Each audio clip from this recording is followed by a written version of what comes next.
아무리 오랜 시간을 친하게 지냈어도 내 주위에서 나를 대놓고 싫어하거나 무시하는 사람들을 보고도 절대로 가만히 있어서는 안 된다. 누구는 똥이 무서운 게 아니라 더러워서 피하라고 말한다. 그것도 어느 정도는 맞는 말이다. 하지만 이런 사람은 사람의 마음을 이용하는 것에 능통하기 때문에 가만히 놔두거나 그냥 모른 척 한다면 내 주위 다른 사람들에게까지 내 험담을 하면서 나에게 피해를 주는 사람이다. 결국 그 사람 때문에 억울한 일을 나만 떠안게 되는 경우가 많다.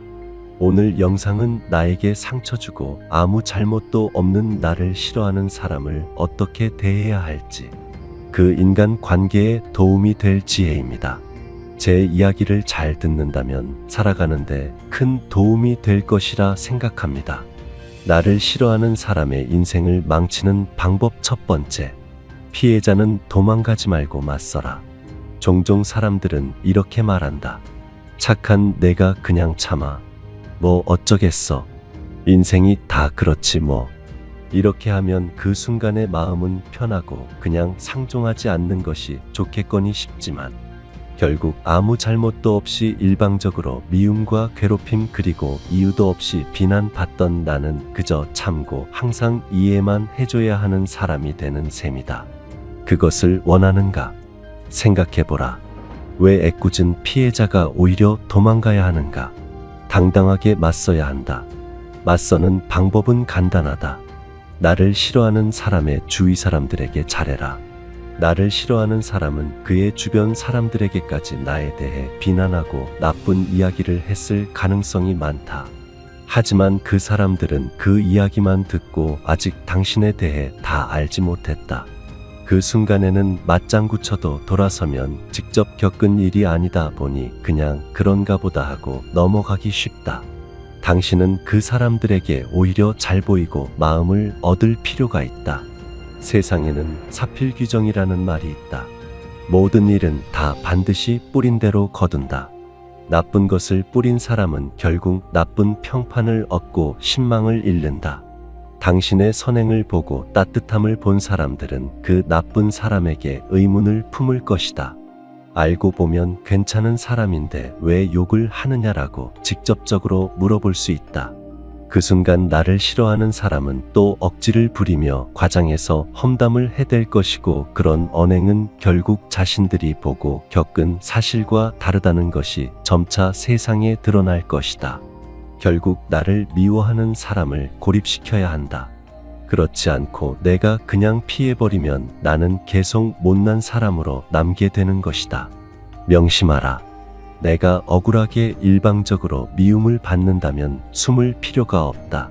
왜냐하면 사람 보는 눈은 비슷하기에 결국 그걸 지켜보는 다른 사람들은 나의 잘못이 없음을 이미 알고 있을 것이다. 그러니 숨지 말고 그 주변 사람들에게 선함을 드러내면서 고립시켜라. 그게 복수다.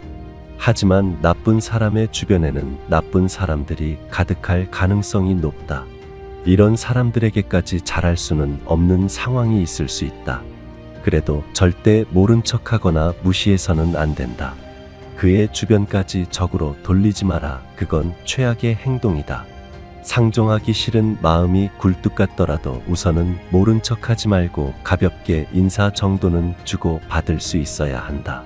두 번째, 오히려 욕하지 말고 말을 아껴라. 당장이라도 찾아가 욕을 하거나 주변 사람들에게 흉을 보고 싶은 마음이 가득할 것이다. 그 마음을 이해하지만 중요한 것은 나쁜 수를 두어서는 안 된다. 악수를 피해야 한다. 일단 잠시 그 상황에서 벗어나라. 나를 분노하게 만든 그 자리를 피하는 것은 결코 장기적인 해결책이 아니다. 하지만 상황에서 한 발자국 떨어져 있는 동안 문제에 대해 냉철하게 생각해 볼 시간을 가질 수 있다. 화가 머리 꼭대기까지 차 있는 상태에서는 옳은 판단을 내리기 어렵다. 또한 그런 상황에서 화를 내는 것은 괜히 엄한 사람들까지 적으로 돌릴 수 있다. 누군가 당신을 화나게 만들었다면 그 즉시 대응하지 말고 잠시 상황에서 벗어나라. 스스로에게 차분해질 시간을 준다면 그 사람에게 화를 내든 그냥 넘어가든 조용히 경고하듯 명확한 답이 나올 것이다. 분노는 생각보다 사소하다. 누군가로 인해 화가 나면 무언가 말하거나 행동하기 전에 먼저 숫자를 10까지 세어보아라. 그래도 화가 가라앉지 않는다면 100까지 세어라. 그러다 보면 우리는 생각보다 사소한 일에 분노했다는 사실에 놀라게 된다. 우리가 인생을 살면서 가장 가치 있는 일은 설령 화가 나더라도 쓸데없는 분노를 표출하지 않는 것이다. 그럼 신기한 일이 생길 수도 있다. 그렇게 억울하고 화나는 일을 당하고도 차분한 당신의 모습은 주변 사람들의 마음을 얻는 데 유리할 수 있다. 감정적이지 않고 냉정하게 행동했기 때문이다. 특히 나를 미워하는 사람이 나보다 나이가 많은 어른이고 윗사람이라면 더욱 더 그렇다. 아무리 그 사람이 잘못을 했더라도 한국 사회는 장유유서라는 점을 잊어서는 안 된다. 내가 화가 난다고 화를 내었다가는 괜히 내가 더 예의 없고 나쁜 사람으로 비춰질 수 있다. 그러니 우선은 한 발자국 뒤로 물러선 채 참는 것이 제일 현명하다. 하지만 무조건 참으라는 것이 아니다. 화를 내야 할 때는 반드시 적절한 화를 내야 한다. 다만 너무나 화가 나서 윗사람에게 하지 말아야 할 말까지는 하면 안 된다는 것이다. 아무리 참는 것이 중요하다지만 너무나 억울한 일이라면 정당한 문제 제기를 하는 것이 좋다. 예를 들어 내가 도대체 무엇을 그렇게 잘못했길래 나에게 이런 면박을 주느냐고 차분한 어조로 묻는 것이다. 사람은 흥분하면 자기도 모르게 후회할 결과를 만든다. 평소에 사리가 밝고 온화해도 사람도 일단 흥분하면 도리를 저버리고 사나운 행동이 나타난다. 조금 전까지 다정하던 친구에게 생전 안 볼 듯이 무서운 욕설을 퍼붓는 것은 흥분의 결과다. 자기의 마음을 올바르게 표현하려면 냉정하게 자신을 억제할 줄 알아야 한다. 그렇게 바로 대응하지 않고 순간의 화를 참으로써 평판을 잃지 않도록 주의하라. 하지만 분명히 내 의사를 말하는 것이 중요하다. 여러 명 앞에서 억울한 대우를 받았을 때는 적절하게 문제를 제기하는 것이 좋다. 왜냐하면 주위 사람들 역시 나를 지켜보고 있기 때문이다. 아무나 함부로 해도 되는 사람이라는 낙인이 생겨서는 안 된다. 다만 공격적으로 대하지 말고 적극적으로 대응하라. 공격적인 태도와 적극적인 태도는 얼핏 보면 비슷해 보일 수는 있으나 상당히 다른 결과를 가져온다. 만약 당신을 화나게 만든 사람에게 공격적으로 대하면 그 순간에는 통쾌한 기분이 들지도 모른다. 하지만 그 상대 역시 언젠가 당신을 다시 한번 공격할 것이다. 반대로 적극적인 모습을 보인다면 인정받는다. 상대와 주위 사람들의 악의를 호의로 바꾸는 상황이 발생할 수 있고 진정한 대인배로 보일 것이다. 지금 화가 난다고 해서 공격적으로 마치 죽일 것 마냥 폭언을 하거나 난폭한 행동을 하지 마라. 인생사에서 분노는 정말 한때에 불과하다. 노여움은 그저 한때의 관계일 뿐이다. 노여움을 누르지 않으면 노여움이 나를 누른다는 것을 알아야 한다. 마지막은 무조건 잘 사는 것이다. 내가 잘 사는 것이 최고의 복수다. 나를 미워하고 상처 준 사람보다 잘 살기 위해 마음가짐을 이렇게 바꾸어야 한다. 승자는 새벽을 깨우고 패자는 새벽을 기다린다. 승자는 과정을 위해 살고 패자는 결과를 위해 산다. 승자의 하루는 25시간이고 패자의 하루는 23시간 밖에 안 된다. 승자는 구름 위에 태양을 보고 패자는 구름 속에 비를 본다. 승자는 다른 길도 있으리라 생각하지만 패자는 길이 오직 하나뿐이라고 고집한다. 승자는 눈을 밟아 길을 만들지만 패자는 눈이 녹기를 기다린다. 승자는 꼴찌를 해도 의미를 찾지만 패자는 오직 1등을 했을 때만 의미를 찾는다. 승자는 7번 쓰러져도 8번 일어서고 패자는 쓰러진 7번을 낱낱이 후회한다. 승자가 즐겨 쓰는 말은 다시 한번 해보자이고, 승자 입에는 솔직함이 가득 차고 패자 입에는 핑계가 가득 차 있다. 승자는 행동으로 말을 증명하지만 패자는 말로써 행동을 변명한다. 패자가 즐겨 쓰는 말은 해봐야 별 수 없다이다. 이보다 더 힘든 시간은 언제나 있다고 생각해라. 저절로 얻어지는 것은 없다. 항상 승자의 입장에서 생각하고 행동하라. 대인배처럼 행동해야 대인배가 되고 승자처럼 생각하고 행동해야 내 인생에 승리가 있을 수 있다. 내가 잘 살고 행복한 모습을 보이는 것이 나를 미워하는 사람의 인생을 불안에 빠뜨리고 혼란을 야기할 수 있다. 그 사람 입장에서 내가 잘 사는 모습을 보면 배가 아프고 어떻게든 앞지르고 싶어서 무리를 하기 때문이다. 무리를 하다 보면 결국 나쁜 수와 자충수를 두게 된다. 스스로 자멸하게 만들어라. 살아가다 보면 나를 미워하는 사람은 수도 없이 많을 것입니다. 그냥 재수가 없다고 생각하고 넘어가기보다는 반드시 적절한 대응을 해야 합니다. 피하는 것이 상책이 아니며 피한다고 해서 나에게 좋은 일이 일어나지 않습니다. 그들보다 훨씬 더 배부르고 따뜻하게 잘 사는 여러분의 인생이 되기를 바라며 영상 시청해 주셔서 정말 감사합니다. 영상이 도움이 되셨다면 구독과 좋아요 한 번씩 부탁드리겠습니다. 그럼 감사합니다. 집안 분위기를 살리기 위해 식물을 많이들 키우시죠? 하지만 무심코 키우는 식물이라도 어떤 식물을 키우느냐에 따라 집안에 큰 재물운을 불러올 수도 있고 집주인이 가져갈 기운을 식물이 빼앗아 집안을 망하게 하기도 한다는 사실을 알고 계셨나요? 풍수에서 식물은 오행중 목에 해당하며 강인한 생명력과 성장을 의미합니다. 풍수에 맞는 식물을 둔다면 좋은 기운과 더불어 사람을 치유하고 위로하는 기운을 내뿜을 것입니다. 집에 뭐 그냥 아무거나 키우면 되지 않나? 이렇게 생각하시는 분들이 계실 수 있지만 풍수란 본디 하나의 작은 운들을 모아나가는 것이기에 절대로 무시할 수 없습니다. 작고 아주 사소한 부분이지만 이렇게 모아나가야 후에 큰 운이 들어올 준비가 되는 것이고 배우자나 자식을 돕고 하는 일마다 잘 풀어나가고 막힘없이 기운을 뚫어주는 역할을 합니다. 그래서인지 부자들이 오히려 더 풍수에 집착하고 작은 운들도 놓치지 않고 하나하나 모아나가는 것입니다. 오늘은 여러분들께서도 좋은 풍수를 알아가실 수 있게 많은 재물운을 불러오는 식물과 집안의 기운을 차단하고 빼앗아가는 식물에 대해 알아보겠습니다. 오늘 영상을 끝까지 보신다면 부자가 되기 위해 어떤 식물을 집안에 두어야 하는지 확실한 기준이 생기실 것입니다.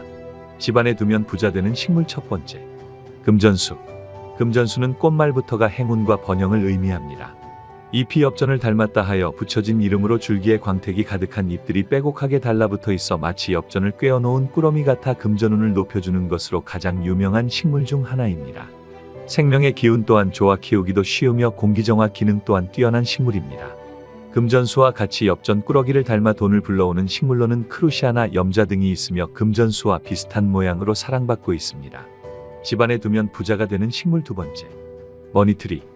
우리가 흔히 파키라라고 부르는 이 식물의 별명은 머니트리입니다. 우리는 금전수를 보고 돈나무라고 부르는 경우가 많은데 해외에서는 파키라의 별명이 머니트리입니다. 파키라의 줄기는 풍요를 그 안에 가둘 수 있는 따은 줄기를 가지고 있습니다. 또 5개의 잎이 달린 모양은 오행을 상징해서 행운을 불러온다고 여겨지는 요소이기도 합니다. 실제로 드라마 재벌집 막내 아들에서 주인공이 위기에서 탈출하기 위한 중요한 비밀을 숨겨놓은 화분이 바로 이 행운의 나무라 여겨지는 파키라 화분이라는 사실을 알고 계신가요? 이 식물의 의미를 알면 좀 더 깨알 재미를 느낄 수 있으며 해외에서도 집안에 두면 행운을 불러오는 식물로 유명합니다. 집안에 두면 부자가 되는 식물 세 번째, 크루시아. 크루시아는 도톰하고 통통한 잎을 가지고 있는데 그 잎 모양이 재물 주머니를 뜻한다고도 알려져 있습니다.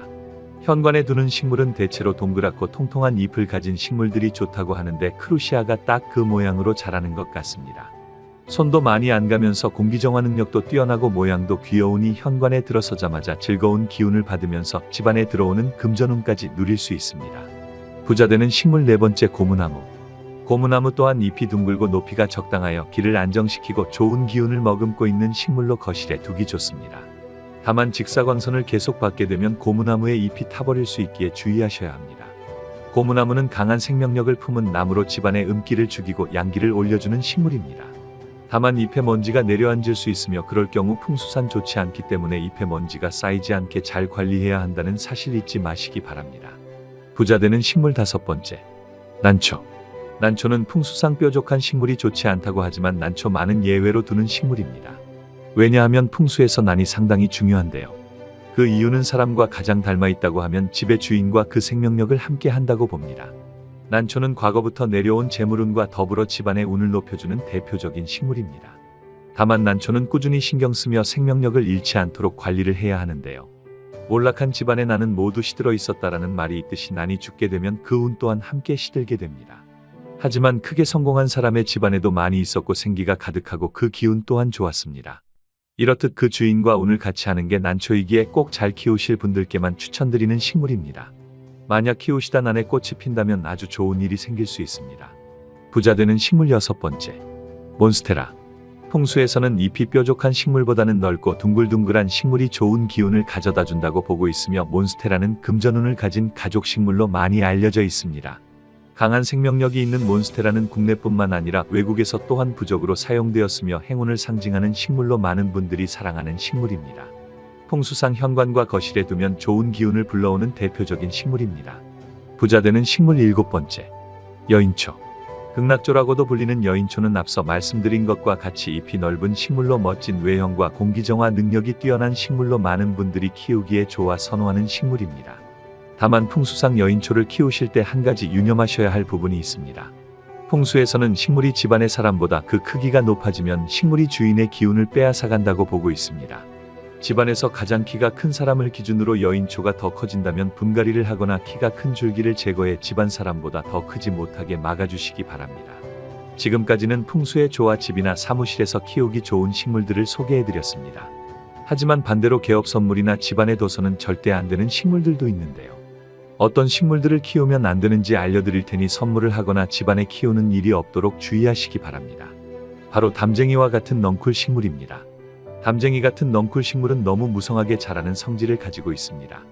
또한 넝쿨 식물은 나무나 일반 식물과 달리 꼭 위로만 자라는 것이 아니라 옆으로 밑으로 번성하기 때문에 풍수에서는 음의 기운이 강한 것으로 여겨집니다. 전통적으로 음기는 억제, 수축, 침체와 같은 속성을 가지며 이는 집안의 기운을 음의 방향으로 이끌어 음양의 균형을 깨뜨릴 수 있습니다. 특히 넝쿨 식물을 천장에 매달아 아래로 처지게 기르는 것은 더욱 주의해야 합니다. 이러한 배치는 가족 구성원의 방황을 유발하고 심지어 이혼과 같은 불행한 사건들을 가져올 수 있습니다. 이는 집안의 기운을 떨어뜨리고 부정적인 영향을 끼칠 수 있습니다. 담벼락을 넝쿨 식물로 뒤덮으면 집안에 음기가 가득 차서 기운이 찾아오지 않을 수 있습니다. 이런 환경은 자손들이 방황하게 하고 가정 내의 불화와 어려움을 초래할 수 있습니다. 따라서 넝쿨 식물을 천장에 매달아 기르시는 분들은 가능하면 최대한 치우는 것이 좋습니다. 절대 키우면 안 되는 식물 2번째로 선인장입니다. 선인장이 풍수적으로 좋지 않은 이유에 대해 알아보겠습니다. 풍수에서 좋은 식물은 보통 잎이 동글동글하고 넓은 형태를 가지고 있다고 알려져 있습니다. 반면에 선인장은 이와 반대되는 기운을 가진 대표적인 식물입니다. 작은 다육식물인 선인장은 괜찮을 수 있지만 이미 크게 자란 선인장은 풍수적으로 바람직하지 않습니다. 선인장은 음기가 강한 것으로 여겨지며 사고나 소송을 유발할 수 있다고 알려져 있습니다. 또한 집안의 화목을 방해하고 사고의 위험을 높일 수 있습니다. 따라서 부자들의 집에는 큰 선인장을 키우는 경우를 거의 찾아보기 어렵다는 사실을 잊지 마시기 바랍니다. 절대 키우면 안 되는 식물 마지막은 은행나무입니다. 은행나무는 풍수적 관점에서 양기를 흡수하고 음기를 방사하는 특성을 가지고 있다고 여겨집니다. 이러한 특성 때문에 은행나무가 집안에 있으면 집안의 기운이 음으로 기울고 가세가 쇠퇴할 수 있습니다. 지금도 광화문에 가보면 가로수로 은행나무가 엄청 많이 있는데 이는 일제시대의 국운을 쇠약하게 하기 위해 가로수로 은행나무를 많이 심어서 그렇다는 속설도 있습니다. 풍수학에서는 은행나무가 집안에 있으면 그 집안이 망한다고 말하기도 합니다. 이는 은행나무의 강한 음기 때문인데 집안에 은행나무가 있다면 가지가 지붕을 넘지 않도록 주의 깊게 가지치기를 해야 합니다. 오늘 영상을 꼭 기억하셔서 우리 집안에 좋은 기운을 불러오는 식물만 키우셔서 이 영상을 보는 모든 분들의 집에 좋은 기운이 가득하시기 바랍니다. 작은 것들만 지켜도 집안의 분위기와 기운이 달라지는 것을 느끼실 수 있을 것입니다. 항상 건강하시고 부자가 되시기를 기원하겠습니다. 오늘 영상이 도움이 되셨다면 소중한 분들에게 공유 및 구독 부탁드리겠습니다. 시청해주셔서 정말 감사합니다.